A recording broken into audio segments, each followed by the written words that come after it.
Republican Congressman Garret, who led Republican negotiators during the debate over raising the debt ceiling. We certainly have a crisis in the energy space. We continue to have a financial crisis. And as you indicated, immigration is a huge issue where we should be able to work together.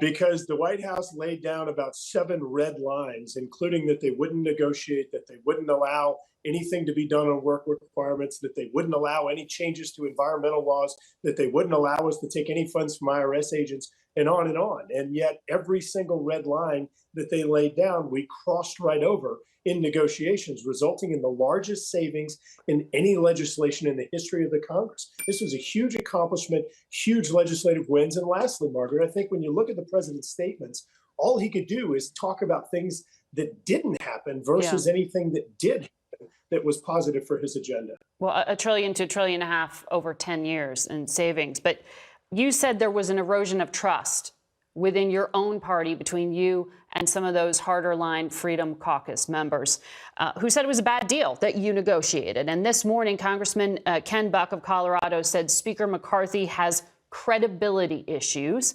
And while a motion to vacate won't happen right away, he should be concerned about being removed from office.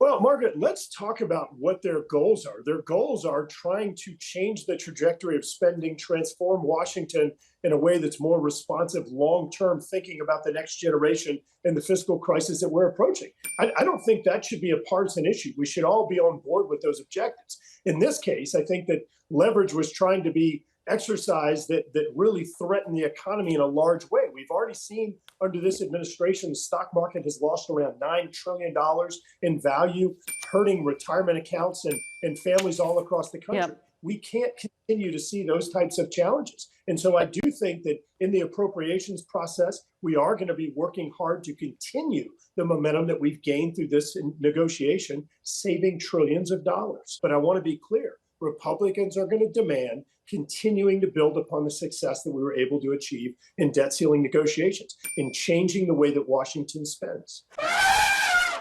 Possibly damaging America as the benchmark of the financial system and the credibility. You know, yeah, Margaret, it's a great question. I think it's one that you need to pose to the White House, considering the fact that they refused to negotiate for 100 days, despite indicating otherwise. They're the ones who brought us to the brink. If we had begun negotiations back in February when the president and speaker first had their meeting, right? But it was a point of leverage that Republicans were using. Then we wouldn't be in this situation today. We would have finished negotiation months ago. So would you take? Some Democrats are talking about take the debt ceiling just off the table entirely. I know you've suspended it for 2 years, but what about a vote to just get rid of it? No, I don't think that's appropriate. You need the leverage?